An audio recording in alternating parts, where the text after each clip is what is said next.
My name is Elena Cartwright, and I'm 34 years old. If you had asked me 6 months ago to describe my life, I would have said it was steady. Not glamorous, not tragic, just solid in a way that made sense to me. I worked as a software architect for a mid-sized tech company, made a decent but unremarkable salary, and lived in a one-bedroom apartment with a dishwasher that kicked on automatically at 12:01 a.m. to catch off-peak power rates. Peak. Every Sunday at 5 p.m., my budget spreadsheet updated itself. Color-coded, formulas locked, projections tucked neatly into hidden tabs. That sheet was my ballast. As long as it balanced, I felt like my life did too. What almost no one really understood, not my coworkers, not even my closest friends, was that the real backbone of my future wasn't my day job. It was the thing I'd been quietly building at night and on weekends for 6 years. A SaaS platform that started as a hobby, wouldn't it be nice if kind of project, and slowly grew teeth. By the time everything went sideways, that little side project was generating nearly $400,000 a year in revenue with minimal overhead. I reinvested relentlessly. No flashy withdrawals, no luxury car, just code, servers, and a stack of boring, carefully labeled folders in my cloud drive. Taxes, contracts, acquisition inquiries. If you'd met me at a party, you would not have guessed that part. You might have noticed my fiancé, though. His name is Liam, and he has the kind of presence that naturally pulls a room's attention without him even trying. High energy, charming, funny, in that way that doesn't feel like a performance. He works in pharmaceutical sales. Big territory, big bonuses, big numbers he's proud to rattle off over drinks. We met at a friend's wedding when I was 32 and he was 30. I'd been hiding near the bar after enduring 2 full songs worth of "So When Is It Your Turn?" from well-meaning relatives. Liam appeared beside me with a half smile and a tie loosened just enough to signal he was done pretending to be formal. "Last glass of champagne," he said, holding it out. "You want it?" I laughed. I don't usually take drinks from strangers. "I'm Liam," he said. "Now I'm only half a stranger. Plus, I saw you stash a lighter in your clutch. I might need that later when I remember I smoke when I'm stressed." Somehow, I ended up with the champagne. He ended up with my number, and within 3 months, half his wardrobe lived in my closet. We fell into an easy rhythm. Weeknight takeout, Sunday morning grocery runs, his arm thrown lazily around my shoulders on the couch while I debugged code and he answered work emails. He'd talk about his sales numbers. I'd talk about deployment schedules and that stupid bug that only appears in production. He called me his steady one, like I was some kind of anchor. 2 years in, he proposed at another wedding. A full circle moment he thought was romantic, and I thought was on brand. A ring. A down-on-one-knee speech. A future he painted in broad, confident strokes. For a while, I let myself believe that was exactly what we were building. Then one night, a few months after we got engaged, he came over for dinner with a different kind of energy. Restless. Distracted. My kitchen table was set. Pasta, salad, a bottle of red we both liked. My laptop sat closed on the counter for once. He barely touched his food. "You're quiet," I said, watching him push a piece of garlic bread around his plate. "That's illegal in 3 states. He gave a short laugh, then exhaled. "I need to talk to you about something. Serious, but not bad. Just important."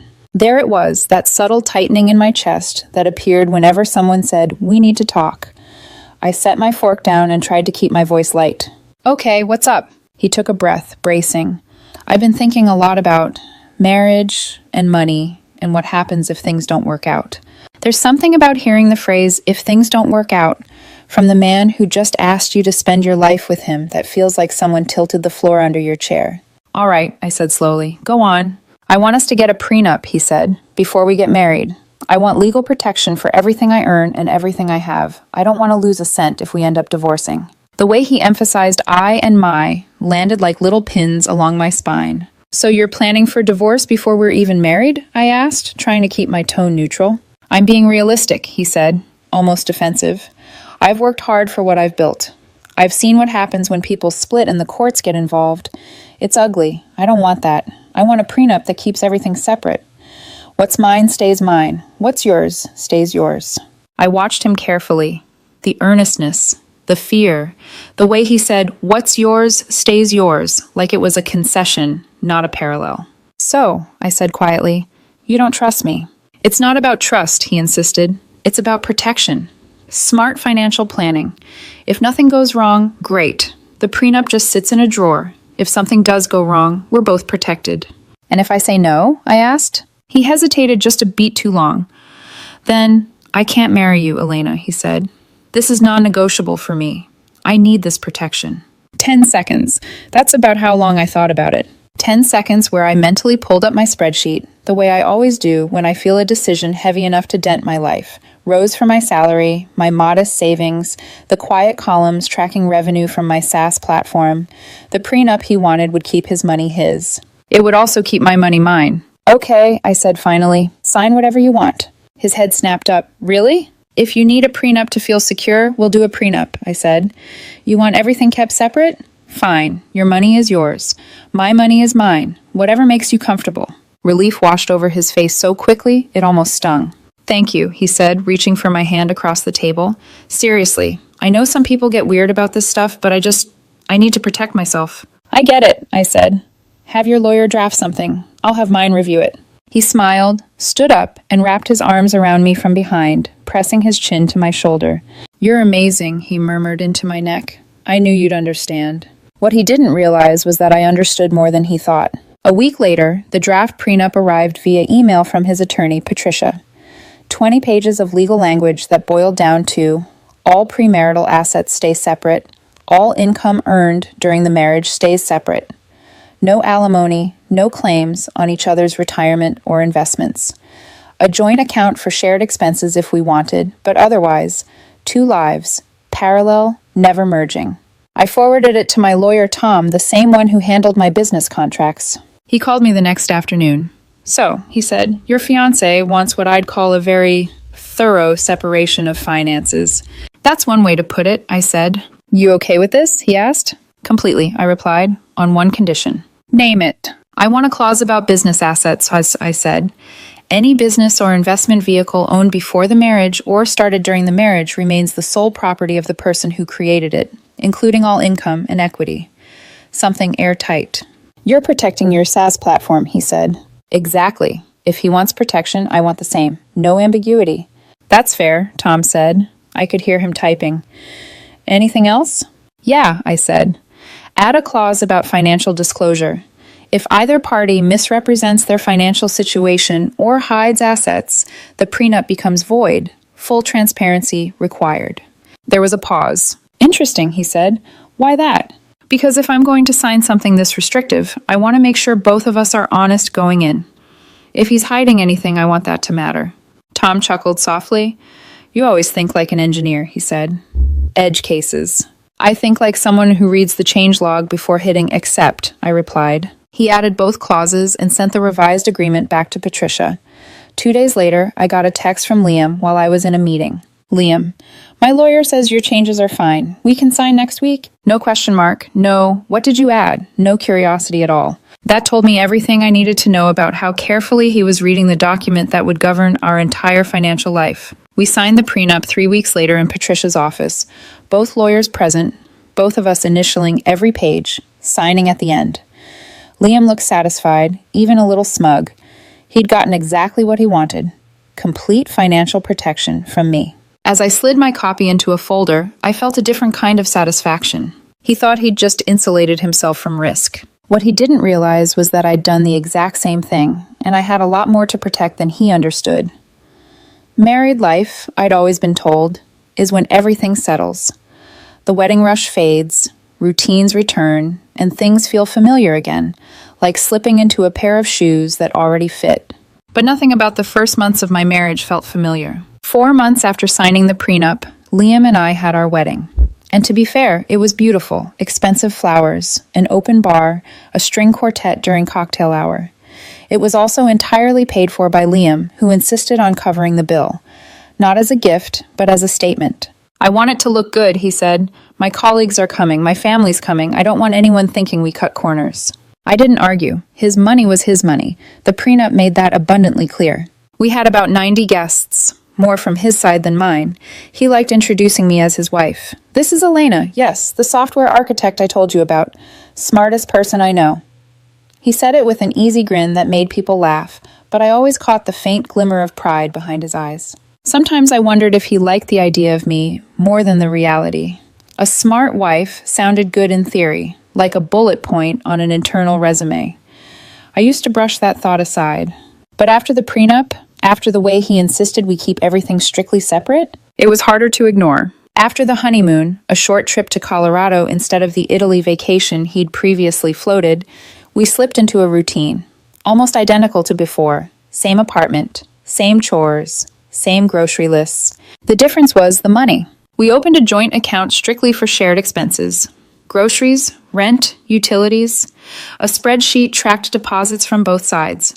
Liam made nearly twice my salary on paper, but insisted on splitting everything 50-50.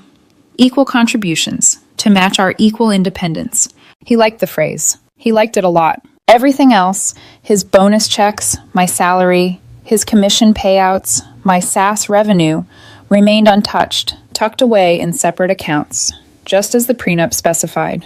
He seemed almost comforted by it, like having separate assets meant he never had to worry about losing anything. To him, it was a safety net. To me, it was a wall. Thin at first, but over time, brick by brick, it grew taller. And then, 2 months after the wedding, it happened. The acquisition. It started with an email on a Tuesday morning. A tech company, larger, older, better funded, wanted to schedule a call about potential interest in strategic partnership or partial acquisition. I'd gotten messages like that before, but they were usually vague, exploratory. This one wasn't. This one was detailed, specific, serious. By Friday, my inbox contained NDAs, meeting agendas, and valuation projections that made my stomach tighten. By the following week, their first offer came in. $8 million for 60%. My hands actually shook when I read the number.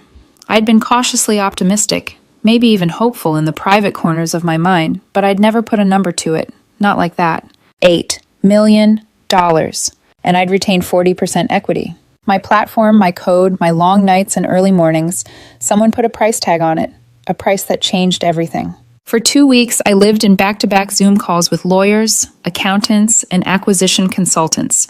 I reviewed terms, negotiated finer points, signed documents that made my heart thud with every stroke of my pen. I didn't hide it from Liam. I just didn't tell him immediately. Not because I wanted to deceive him, but because I needed to process it myself. I needed to determine what it meant, how it worked, how much of it was real, and how much was just numbers on paper. And if I'm honest, I also needed to think about how he would react. I thought he'd be proud. I thought he'd be excited. I thought he'd hug me and say something like, "I knew you were brilliant." Instead, I got something else entirely. It was a Thursday night, 2 weeks after the acquisition finalized. Liam came home from work buzzing with energy. He'd closed a huge deal, hit a quarterly bonus, and wanted to celebrate. He opened a bottle of wine, reheated leftover pasta, and launched into a passionate monologue about his sales numbers. When he paused to breathe, I finally spoke. "That's amazing, babe," I said. "I'm really happy for you. I actually have something to share too." He glanced up mid-bite. "Yeah, what's up?" "My software company got acquired." His fork stopped halfway to his mouth. "Your side project?" "Yeah," I said. "A tech firm bought 60% for $8 million. I still hold 40% equity." There was a pause. Then another. Then another, long enough for the pasta to cool on his plate. $8 million, he repeated, like the words tasted foreign. "Yes." "You have $8 million? "After taxes, it'll be around 5, I said. "But yes, approximately." His eyes widened, not in joy, not in pride, but in something much closer to alarm. "And you didn't think to tell me?" "I'm telling you now. It closed 2 weeks ago. I've been handling the legal and tax stuff." He stared at me, jaw tight. 2 weeks? "Elena, you kept this from me for 2 weeks?" "I wasn't keeping it from you," I said calmly. I was wrapping my head around it. "That's a massive financial change. Don't you think that's something your husband should know immediately?" I felt something twist inside me. "You insisted on complete financial separation," I said. "You said what's yours is yours. What's mine is mine." I respected that. "This isn't the same thing," he snapped. "This changes everything. Our whole financial situation." "Only if you want it to," I said. "Our prenup says everything stays separate." He froze. There it was. The moment the reality sank in. His prenup, the one he demanded, meant he had no claim to any of it. "You should have disclosed the value," he said, voice rising. "You made it seem like you made $140,000 a year." I do make $140,000 a year from my day job. The business income was separate, exactly as the prenup states. But you should have told me, he insisted. You misled me. You never asked, I replied. You saw me working late nights. You knew I had a business. You never cared to know what it was worth. That's not fair, he said angrily. You hid this from me. I set my fork down. No, I followed the terms you wanted. You crafted a system where we keep everything separate, and now that the numbers don't benefit you, suddenly that's a problem? He didn't answer. We finished dinner in heavy silence. Over the next week, he kept circling back to the same arguments, that I'd kept him in the dark, that the prenup wasn't fair, that we needed to revisit it, that maybe his lawyer should recheck things. He said it gently at first, then sharply, then coldly, and each time I reminded him, he wanted this, he built this, he insisted on this separation. But the truth became clearer with every conversation. Liam didn't want fairness. He wanted control. A month later, he came home with a folder in his hands and a stiff expression. I scheduled a meeting with Patricia, he said.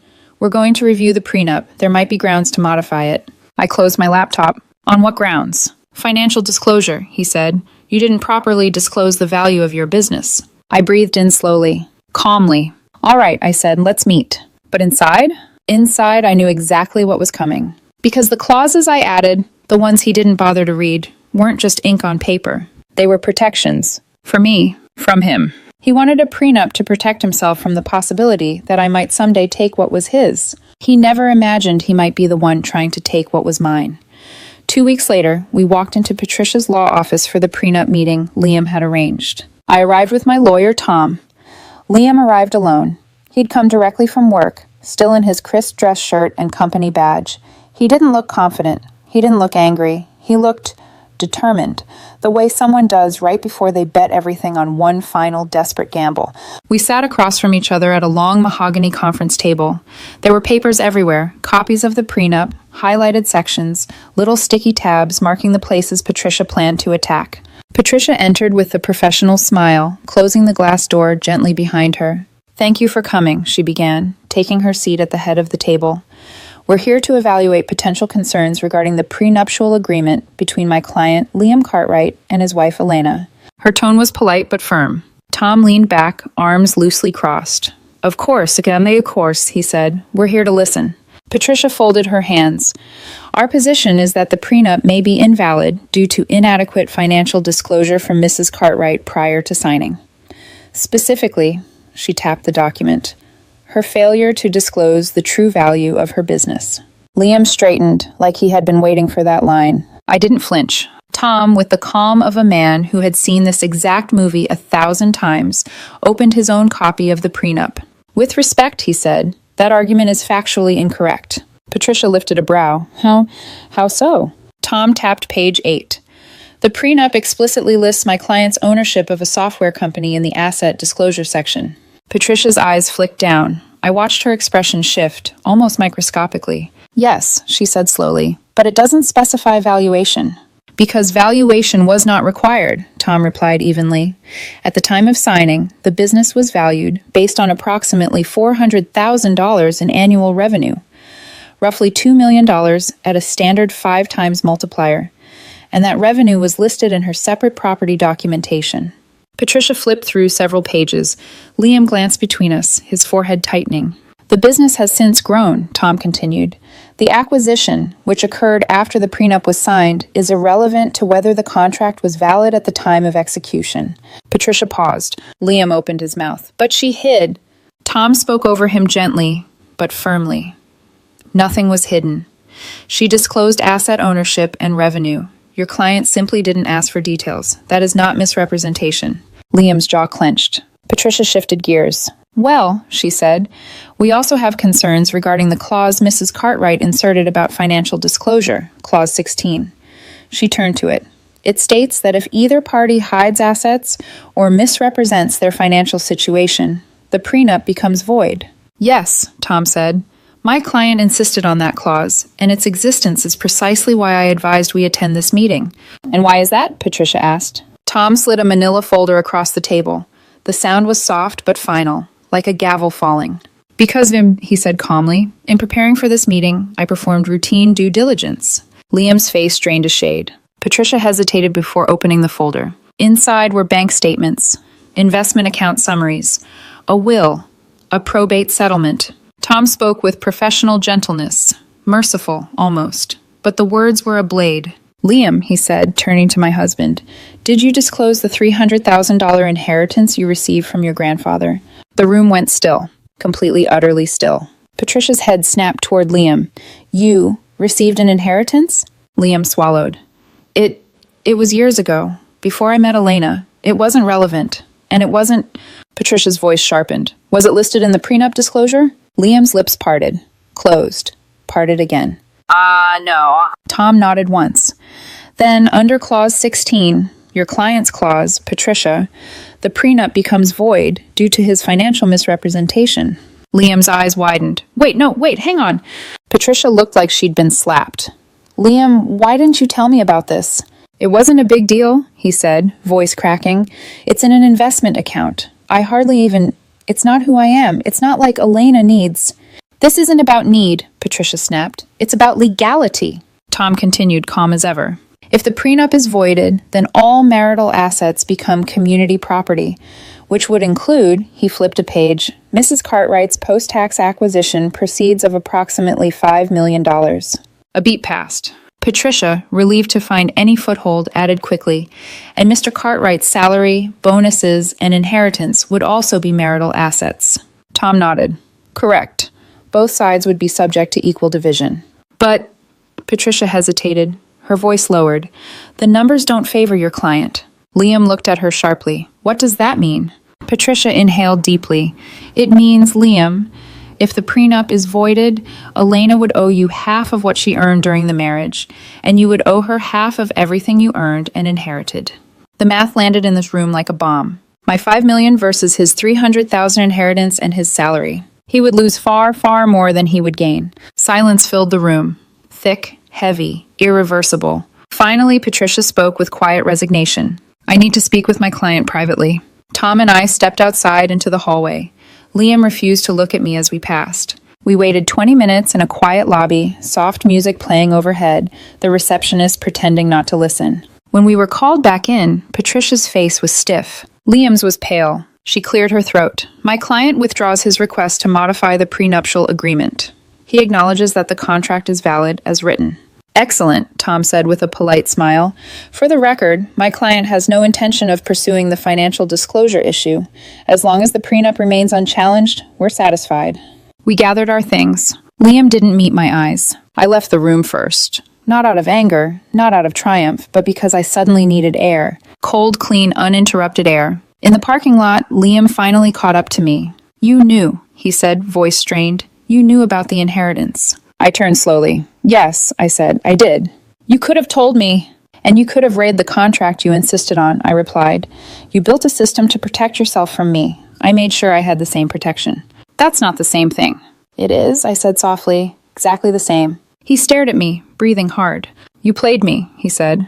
"No," I said. "I gave you exactly what you asked for." I got in my car and shut the door. Through the windshield, I could still see him standing there, small, stunned, and realizing too late that the armor he'd built had surrounded me instead and left him exposed. He drive home was quiet. Not the peaceful kind of quiet, the kind that feels like unfinished arguments pressing against the windows.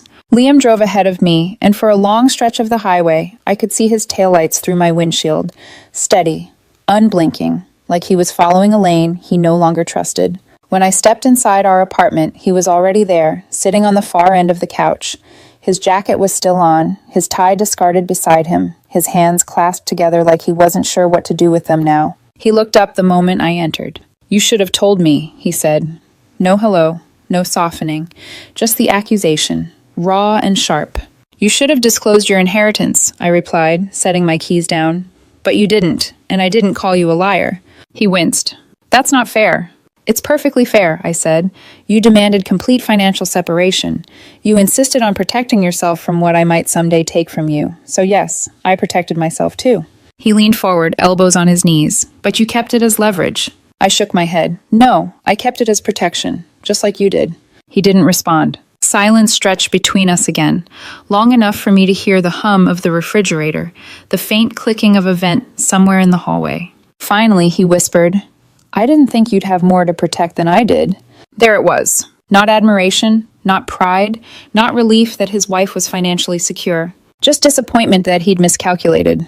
You assumed you'd always earn more, I said quietly. You assumed you would always be the one at risk. You never stopped to consider that maybe I wasn't the liability you thought I was. His head dropped. That's not what Isn't it? I asked. You pushed for a prenup because you were afraid of losing what you had. And now that I have more, you want to renegotiate the rules because they don't work in your favor. His shoulders slumped. I sat on the opposite end of the couch, leaving space between us, space that felt like a physical measurement of everything we'd lost in the past few months. When we got married, I said, I thought we were building something together. I thought we were partners. But you signed that prenup because you didn't trust me. That's not true. It is, I said softly. And today, in that conference room, when you tried to challenge the prenup to access my money, that told me everything. He rubbed his face, overwhelmed and exhausted. We didn't talk much of that night. We didn't touch. We didn't sit close. We went to bed as two people who shared a mattress, not a marriage.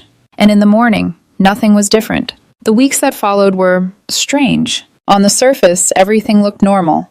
We woke up, went to work, texted about groceries, took turns doing dishes.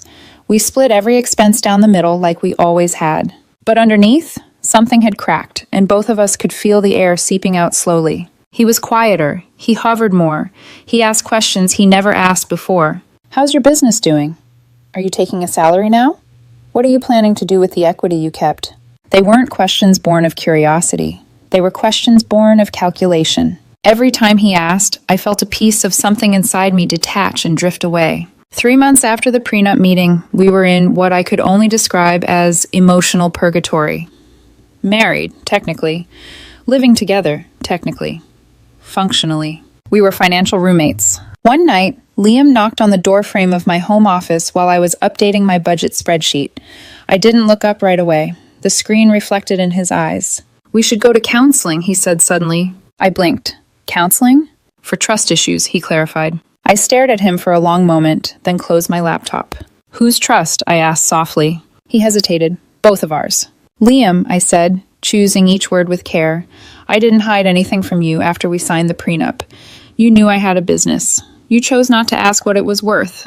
You chose not to read the changes I added. You chose to hide your inheritance. He opened his mouth, but I held up a hand. I respected the boundaries you wanted.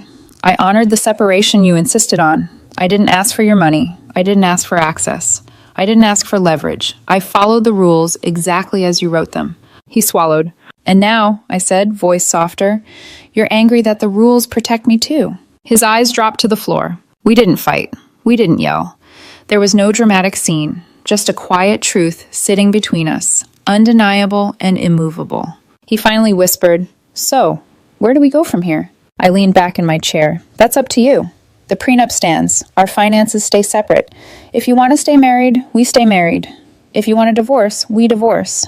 He looked up, startled. That's it? What else is there to say? I asked. You insisted on a marriage built on financial autonomy. We have that, completely. He didn't answer. He walked away. And I sat there, staring at the blank spreadsheet next to my budget tab, the one labeled Future Plans, wondering when exactly our marriage stopped being a partnership and started being a ledger. People like to say the end of a relationship is marked by a big fight, a betrayal, a confession. But sometimes the end comes quietly. A shift in tone, a misstep, a realization you can't unhear. For me, it was this. When Liam looked at my success, he didn't see a win for us. He saw a loss for himself. That, more than the prenup, more than the inheritance, more than the meeting at Patricia's office, that was the moment everything changed. And deep down, I know we're drifting toward a point where staying together or walking away won't be a dramatic choice. It'll just be the natural conclusion to a truth we're both afraid to say out loud. He married me because he wanted protection. I married him because I believed in partnership. And now, all we have left is the prenup, the one he built to keep himself safe, the one that ended up protecting me instead. 3 months passed after the prenup meeting, and our lives settled into a strange rhythm. Quiet, controlled, almost eerily polite. We weren't fighting.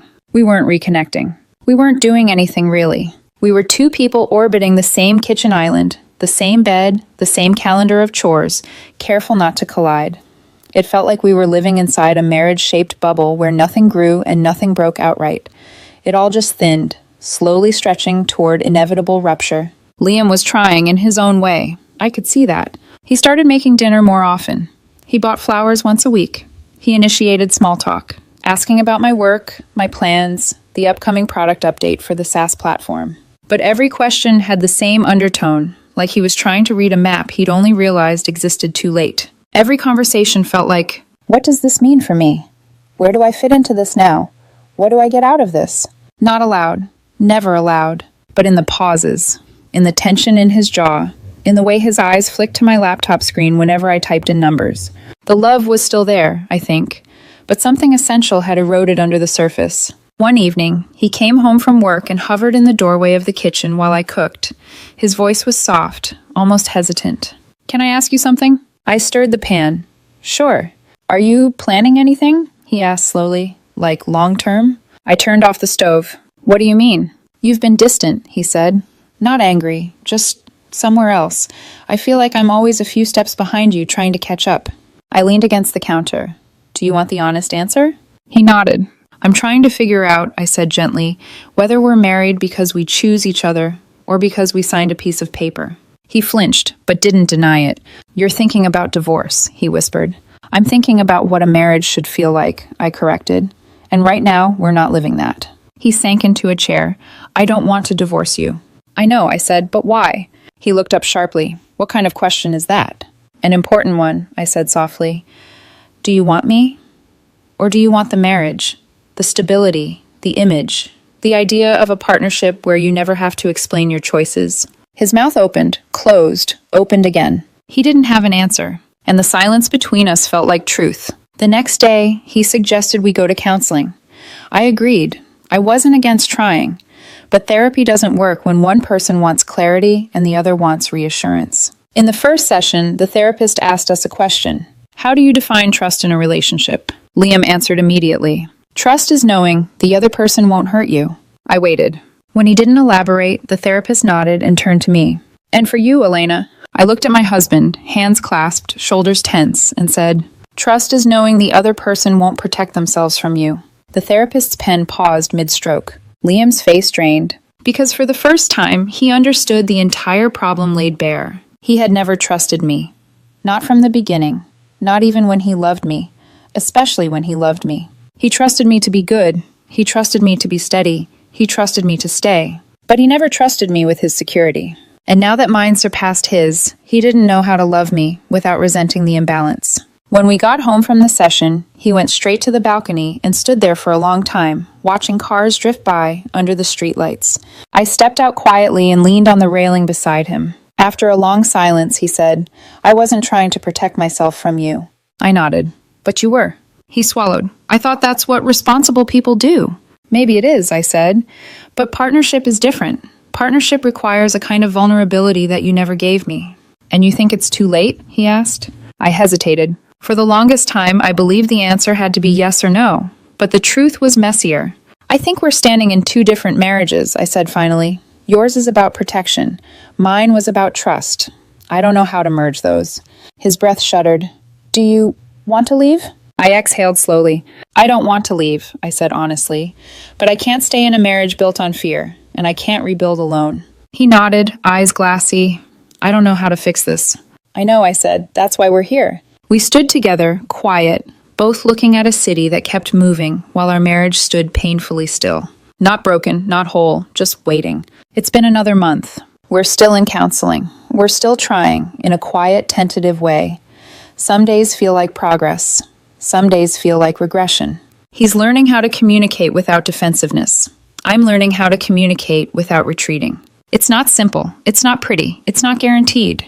But for the first time, we're having conversations we should have had years ago, before the prenup, before the engagement, before the assumptions on both sides hardened into fractures. And maybe that's the real ending. Not dramatic, not explosive, not triumphant, but honest. We're not healed. We're not destroyed. We're not finished. We're standing at the threshold of something that could fall apart, or finally grow into what we both pretended it was at the beginning. A partnership, only this time without the blind spots, without the assumptions, without the silent calculations. And if we can co-create that version, if we can actually meet each other in the middle, maybe we'll make it. And if not, then the prenup makes the ending clean. No more, no less. Exactly what we each earned.